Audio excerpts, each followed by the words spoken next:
नमस्कार दोस्तों, अगर आप कुंभ राशि के जातक हैं और आपको ऐसा महसूस होता है कि आपकी जिंदगी में चीजें बार बार अटक जाती हैं, मेहनत पूरी होती है मगर नतीजा हाथ से फिसल जाता है, तो ये वीडियो सिर्फ और सिर्फ आपके लिए बनाया गया है। क्या आपको भी रात में अजीब सपने आते हैं जिनमें सांप दिखाई देते हैं और अचानक नींद टूट जाती है, दिल तेज धड़कने लगता है? क्या आपकी कुंडली देखने में सामान्य लगती है, फिर भी जीवन में कोई अदृश्य रुकावट लगातार महसूस होती है, जैसे कोई अनदेखी दीवार आपके और आपकी सफलता के बीच खड़ी हो? दोस्तों, यह सिर्फ इत्तेफाक नहीं है। ज्योतिष शास्त्र में इसके पीछे एक बहुत गहरा और स्पष्ट कारण बताया गया है और उसका नाम है काल सर्प योग।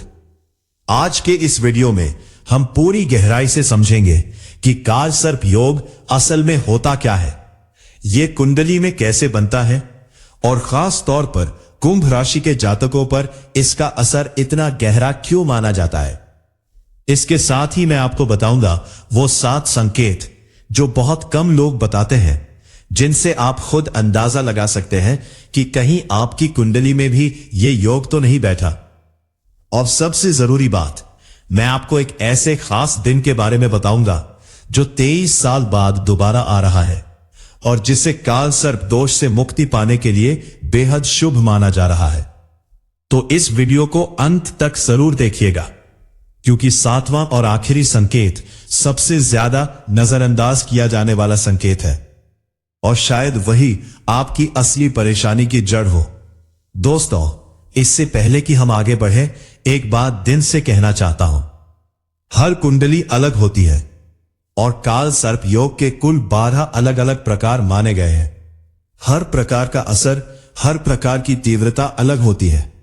YouTube पर दी गई सामान्य जानकारी आपको एक दिशा तो दिखा सकती है, मगर आपकी निजी स्थिति आपकी सही जन्म कुंडली देखे बिना पूरी तरह समझी नहीं जा सकती। अगर इस वीडियो में बताए जा रहे संकेत आपकी जिंदगी से मेल खा रहे हैं, तो मेरा सुझाव है कि आप अपनी कुंडली की निजी तौर पर जांच जरूर करवाएं। इसके लिए आप स्क्रीन पर दिख रहे व्हाट्सएप नंबर पर मुझे मैसेज कर सकते हैं। यह नंबर वीडियो के डिस्क्रिप्शन में भी दिया गया है। ध्यान रहे, यह एक प्रोफेशनल परामर्श सेवा है, यह मुफ्त सेवा नहीं है। इसमें एक उचित परामर्श शुल्क लिया जाता है, क्योंकि किसी भी कुंडली का गहराई से अध्ययन करने में समय और मेहनत दोनों लगते हैं।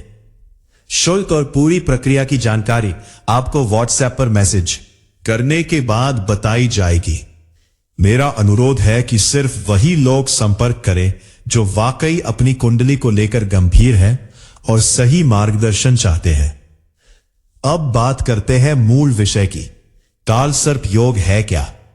ज्योतिष शास्त्र में काल सर्प योग को बहुत गंभीरता से देखा जाता है। इस शब्द में 2 हिस्से हैं, काल और सर्प। काल का अर्थ होता है समय और सर्प का अर्थ होता है सांप।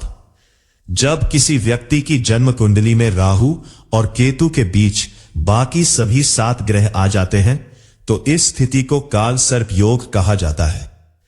इसे आसान भाषा में समझे तो राहु को सांप का सिर माना जाता है और केतु को सांप की पूंछ।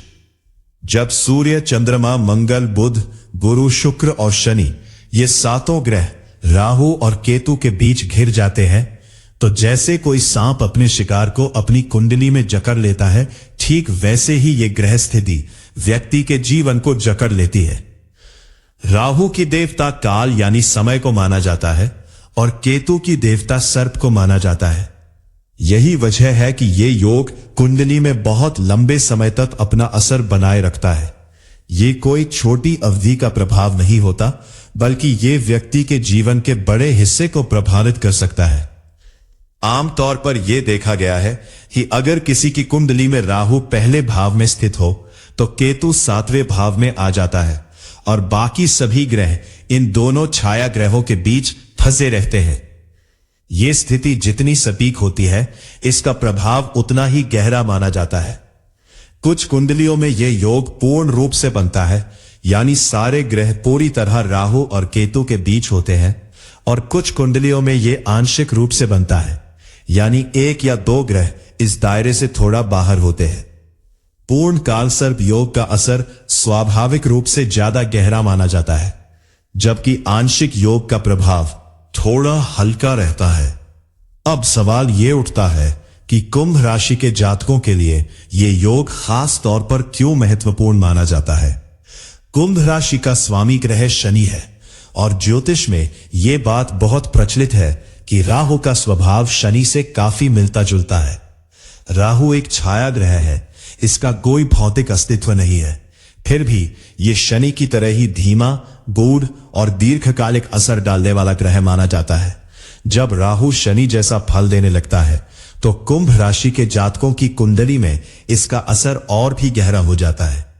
इसका मतलब यह है कि अगर किसी कुंभ राशि के जातक की कुंडली में काला सर्प योग बन रहा हो तो शनि से जुड़ी परेशानियां जैसे देरी, संघर्ष, अनुशासन का दबाव और मानसिक थकान, और साथ ही राहु से जुड़ी परेशानियां जैसे भ्रम, अस्थिरता और अचानक आने वाली बाधाएं, दोनों मिलकर व्यक्ति के जीवन में एक जटिल और उलझी हुई स्थिति बना देती है।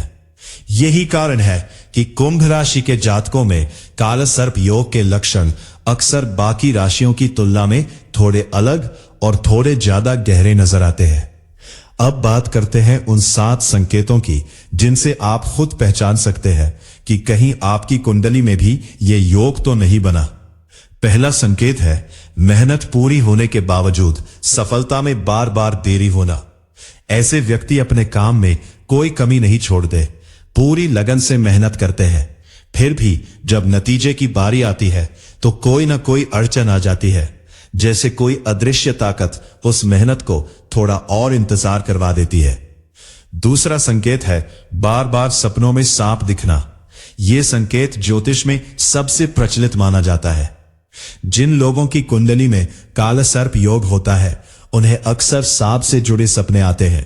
कभी सांप का पीछा करना, सांप का डसना, और इन सपनों के बाद अक्सर नींद अधूरी और बेचैन रहती है। तीसरा संकेत है गले, कंधे या रीढ़ की हड्डी से जुड़ी अस्पष्ट स्वास्थ्य समस्याएं। ऐसा नहीं है कि यह हमेशा गंभीर बीमारी हो, मगर बार बार होने वाली मामूली शारीरिक तकलीफें जिनका कोई ठोस चिकित्सीय कारण नहीं मिलता, इस योग से जोड़कर देखी जाती है। चौथा संकेत है रिश्तों में बार बार गलतफहमी, शादी में देरी या रिश्तों का बिना किसी ठोस कारण के टूट जाना। काल सर्प योग व्यक्ति के 7वें भाव यानी वैवाहिक जीवन और साझेदारी से जुड़े भाव को भी प्रभावित करता है, इसलिए रिश्तों में स्थिरता की कमी अक्सर देखी जाती है। पांचवा संकेत है बिना किसी स्पष्ट वजह के रात में अचानक नींद खुल जाना और मन में बेवजह डर या घबराहट महसूस होना। यह मानसिक बेचैनी राहु की छाया ऊर्जा से जुड़ी मानी जाती है, जो मन को शांत नहीं रहने देती। छठा संकेत है पारिवारिक कलह और पूर्वजों से जुड़ी उलझन। ऐसे परिवारों में अक्सर छोटी छोटी बातों पर विवाद होते रहते हैं और कई बार यह स्थिति पितृदोष जैसी भी महसूस होती है, क्योंकि कार सर्प योग और पितृदोष दोनों का संबंध पूर्वजों की अतृप्त ऊर्जा से जोड़ा जाता है। और अब 7वां संकेत जो सबसे ज्यादा नजरअंदाज किया जाता है, यह संकेत है बार बार सफलता के बेहद करीब पहुंचकर भी अंतिम क्षण में सब कुछ बदल जाना। जैसे कोई नौकरी लगभग पक्की हो जाए और आखिरी दिन कैंसिल हो जाए, या कोई सौदा लगभग पूरा हो जाए और अचानक टूट जाए। लोग इसे सिर्फ बदकिस्मती समझ लेते हैं, मगर ज्योतिष में इसे राहु की भ्रम शक्ति का सबसे स्पष्ट संकेत माना जाता है, क्योंकि राहु व्यक्ति को सफलता के बेहद करीब लाकर भी आखिरी क्षण में असंतोष का अनुभव करवाता है। अगर इनमें से 2 या 3 संकेत भी आपकी जिंदगी से मेल खाते हैं, इसे हल्के में मत लीजिए। अब बात करते हैं उस खास दिन की जिसका जिक्र मैंने शुरुआत में किया था। ज्योतिषविदों के अनुसार इस साल सावन शुक्ल पक्ष की पंचमी तिथि यानी नाग पंचमी 17 अगस्त सोमवार के दिन मनाई जाएगी। ये तारीख इसलिए बेहद खास मानी जा रही है क्योंकि सावन के सोमवार पर नाग पंचमी का यह संयोग करीब 23 साल बाद बन रहा है। इससे पहले साल 2003 में नाग पंचमी सोमवार के दिन पड़ी थी और अब लगभग 23 साल बाद यह दुर्लभ संयोग दोबारा बना है, इसीलिए इसे विशेष फलदायी माना जा रहा है। अब समझिए कि यह दिन सोमवाती नाग पंचमी क्यों कहलाता है और ये काल सर्प दोष के उपाय के लिए इतना उपयुक्त क्यों माना जाता है। सावन का सोमवार भगवान शिव को समर्पित माना जाता है और नाग देवता को भगवान शिव अपने गले के आभूषण के रूप में धारण करते हैं, यानी नाग देवता स्वयं भगवान शिव से सीधे जुड़े हुए हैं। जब नाग पंचमी सोमवार के दिन आती है तो शिव भक्ति और नाग पूजा ये दोनों ऊर्जाएं एक साथ मिल जाती है। यही कारण है कि धार्मिक मान्यताओं के अनुसार इस दिन शिवलिंग पर चंदन, बेलपत्र, दूध और गंगा जल से अभिषेक करने का विशेष महत्व बताया गया है। जिन लोगों की कुंडली में काल सर्प योग है उनके लिए यह दिन राहु और केतु दोनों को शांत करने का एक दुर्लभ अवसर माना जाता है, क्योंकि नाग देवता सीधे तौर पर राहु और केतु से जुड़े माने जाते हैं। अगर आप इस दिन पूजा करने की सोच रहे हैं तो शुभ मुहूर्त का ध्यान रखना भी उतना ही जरूरी है। ब्रह्म मुहूर्त सुबह 4:24 से सुबह 5:08 तक रहेगा। ये मुहूर्त सबसे शांत और सात्विक माना जाता है। इसके बाद अभिजीत मुहूर्त सुबह 11:59 से दोपहर 12:51 तक रहेगा। रवि योग सुबह 5:51 तक रहेगा। कर 51 से सुबह 8:04 तक रहेगा और संध्या काल में पूजा का मुहूर्त शाम 6:59 से रात 8:04 तक रहेगा। इन मुहूर्तों में की गई पूजा को विशेष रूप से फलदायी माना जाता है। दोस्तों, यहां एक बात समझनी बहुत जरूरी है। नाग पंचमी पर पूजा करना निश्चित रूप से मानसिक शांति देता है और वातावरण में सकारात्मक ऊर्जा लाता है, मगर काल सर्प योग जैसे गहरे ग्रह दोष के लिए सिर्फ एक दिन की पूजा पर्याप्त नहीं होती। हर व्यक्ति की कुंडली में इस योग की तीव्रता अलग होती है।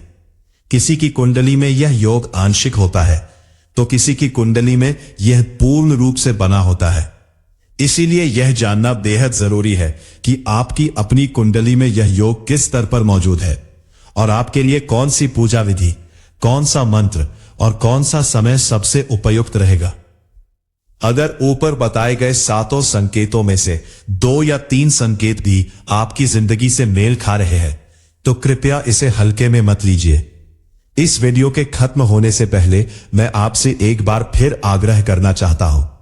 अगर आप जानना चाहते हैं कि आपकी कुंडली में काल सर्प योग वाकई मौजूद है या नहीं, यह कितना गहरा है और आने वाली नाग पंचमी के दिन आपके लिए कौन सा विशेष उपाय सही रहेगा, तो स्क्रीन पर दिख रहे व्हाट्सएप नंबर पर मुझे अभी मैसेज कीजिए। यह नंबर वीडियो के डिस्क्रिप्शन बॉक्स में भी उपलब्ध है। एक बार फिर स्पष्ट कर दूं, यह एक प्रोफेशनल परामर्श सेवा है। यह मुफ्त नहीं है। इसमें एक उचित परामर्श शुल्क लिया जाता है, क्योंकि किसी की भी कुंडली का बारीकी से अध्ययन करने में पर्याप्त समय और गहरी मेहनत लगती है। परामर्श शुल्क और पूरी प्रक्रिया आपको व्हाट्सएप पर मैसेज करने के बाद विस्तार से बता दी जाएगी। मेरा निवेदन है कि सिर्फ वही लोग संपर्क करें जो सच में अपनी कुंडली को लेकर गंभीर है और सही निजी मार्गदर्शन चाहते हैं। दोस्तों, उम्मीद करता हूं कि आज का यह वीडियो आपके लिए वाकई उपयोगी रहा होगा और अब आप काल सर्प योग को थोड़ा गहराई से समझ पाए होंगे। साथ ही उन 7 संकेतों को भी पहचान पाए होंगे जिनका जिक्र बहुत कम जगह होता है। याद रखिए, ज्योतिष हमें डराने के लिए नहीं बल्कि हमें सही दिशा दिखाने के लिए है। अगर सही समय पर सही जानकारी मिल जाए तो बड़ी से बड़ी बाधा भी पार की जा सकती है। अगर आपको यह वीडियो पसंद आया हो और इसमें बताई गई जानकारी आपके लिए मूल्यवान लगी हो तो इस वीडियो को लाइक जरूर कीजिए। इसे अपने उन दोस्तों और परिवार के साथ शेयर कीजिए जिन्हें इसकी जरूरत हो सकती है। और अगर आप अभी तक एस्ट्रो किंग चैनल से नहीं जुड़े हैं तो अभी सब्सक्राइब कर लीजिए ताकि ज्योतिष से जुड़ी ऐसी गहरी और उपयोगी जानकारी आप तक सबसे पहले पहुंचती रहे।